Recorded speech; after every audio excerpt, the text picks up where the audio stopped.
So, where the heck are we? Oh, here we go. Okay, so these are some of the tools I've used while I was making my third pallet garden. So I've got a brace and bait. This is a 1-inch bait. I've got this little gadget for its driver, and or whatever it's called.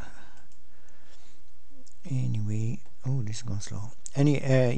So this guy was just to cut out the holes for the strawberries. Here is the pallet garden, so it's something like something in the region of 7 feet, so just over 2 meters from one end to the other. I've got the usual 1/2 inch or 1 centimeter gap, air gap at the bottom, so that the water doesn't rot the roots of the plants. And I haven't done the vertical component, but it's going to be at the back against the fence, so there's going to be a vertical component on this one too. Here's the holes for the strawberries, and then the next is so I've made the hole already for it's only going to be about 1 foot deep here. It's just going to take a little drywall bucket or some sort of bucket that's about 30 centimeters to 40 centimeters high. Next we've got it half filled. So this is half filled with one of my customers had some topsoil, and it would cost her considerable money to get rid of it when I built a wall for her. So I shared transport cost with her and took it to my place. So this is some of that soil in the pallet garden. So it's kind of grassy stuff, and it's not fully rotted yet. Here is soil from the greenhouse, so dry soil from the greenhouse that's expended or used, and I put that up to fill it up to the top.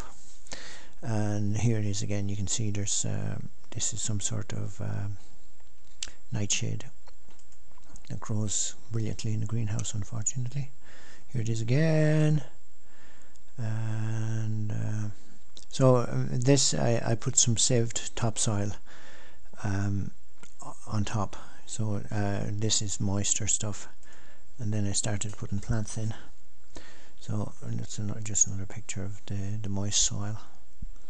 So here's the first of the plants. So I found some peas, so I missed some peas when I was eating them, and so they fell on the ground and started growing recently. So they weren't going to survive outside, so too many different things just like them, so they've gone in along here.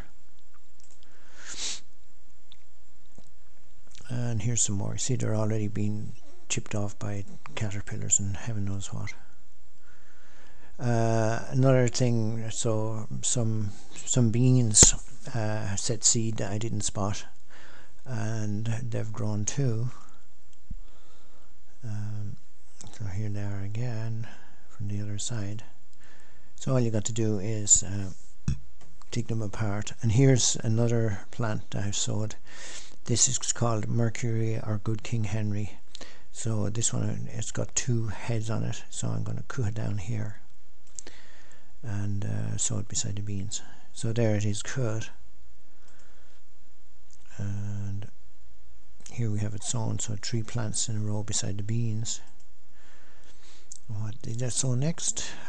So these ones here are called Welsh onions, and they're really hardy, and they're not, I can't remember if they're exactly an onion or a close relative, but they don't bulb. They're very hardy and make a little clump every year, so they divide into about 5 to 15 every year. So I put those in, and then these are sheep sorrel. I don't know if they'll grow. It's towards the end of their season. They've got a nice strong oxalis flavour They're nice sharp thing if you put some of them into a salad. These are Swiss chard. These guys here are Egyptian onions. Egyptian onions are the walking onions, so you can remember from Walking Like an Egyptian. What they do is they produce tiny little baby bulbs up on top of their flowering shoots, so the flower turns into a little baby bulb, and then it slowly drops down to the ground. But the mother bulb stays growing too, so it gets quite a bit larger. And these are the mother bulbs from last year, and they can produce quite an early, fast kind of scallion in the spring. So I'm going to sow those as well. And here they are. Here they are in the ground, and they will actually grow quickly if we get some mild weather. So here we go. We've got the peas over here, then the beans, then the good King Henry, then these are the Welsh onions. This here is the oxalis, or what do you call it? Sheep sorrel. So sheep sorrel, then Swiss chard, and what did I say? Egyptian onions. So all that's left to sow now is the strawberries. So these are strawberries. I split 2 plants in each case. So one plant was split for here and another for here. And that's pretty much it, until I've got to still put the watering system in. So that'll probably be done tomorrow or the next day. And the vertical component at the back with sand or perlite or something like that to grow plants in, or maybe sand, perlite and clay pellets, depending on how I make it. I might test one against another. And that's it. Thank you very much. Good luck.